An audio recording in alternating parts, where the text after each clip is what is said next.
All right, I'm here with Taylor Humphreys with Pacesetter Homes. Thanks for joining me, Taylor. I've got a few questions for you that I think a lot of people are going to benefit from the answer. So let's jump right into this. First thing is, why is it important for a builder to have a preferred lender? For the builder, first and foremost, we're looking for a partnership. Overall, the end goal is to run a business and take care of our customer. And what we benefit from having a preferred lender is weekly check-ins. If I'm calling, I'm looking at my backlog, which we constantly do. We constantly look at, hey, we've got 150, 200 people in backlog that are under construction. How solid of a buyers do we have? And so we say, hey, before you write a contract, I want you to talk to my team over at Service First. Go ahead and get them pre-qual so I know I have a legitimate pre-qual, because a lot of the pre-quals that we do see, especially right now, I mean, they're only as good as the piece of paper that they're written on. But what I get from having a preferred lender is that I say, hey, if we get a pre-qual, I know that that's solid.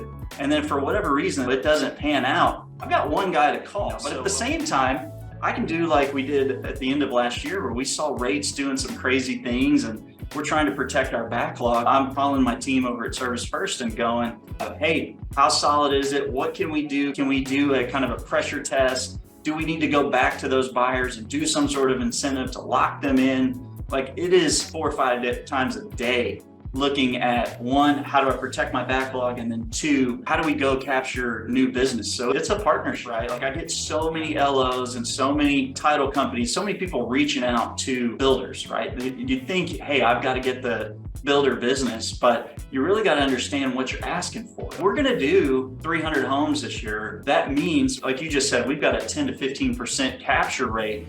Well, how many buyers are you having to talk to that don't actually contract, right?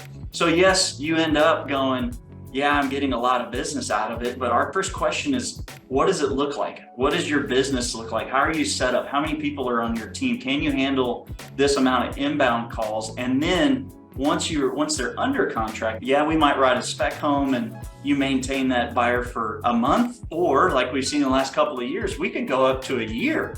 Well, you got to be nurturing that buyer and staying in touch with them the entire time. And sometimes it's like, hey, be careful what you're asking for. We get it. We know you want to have that business, but we're very careful on who we align with. That's just a fraction of what goes into having a preferred lender, really what that partnership looks like.